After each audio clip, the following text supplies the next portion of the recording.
মদিনার বাজার দিয়ে নবীজি যাচ্ছেন, নবীজির একটা ওট পছন্দ হয়েছে। তো নবী ওটের মালিকের কাছে গিয়ে জিজ্ঞেস করলেন, ভাইয়া এই ওটটার দাম কত?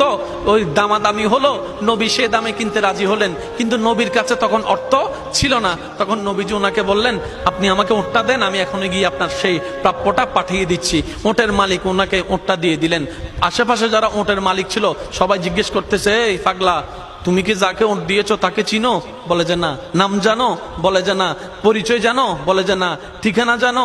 না। তো তুমি যে ওটটা দিয়ে দিলা, উনি যদি ওটার টাকাটা না ফাটায় তখন তো তুমি লসের মধ্যে চলে যাবা। সে ওটের মালিক বলে, এত সুন্দর নুরানি চেহারাওয়ালা কখনো বাটপার হতে পারে না, কখনো চিটার হতে পারে না, কখনো মিথ্যুক হতে পারে না।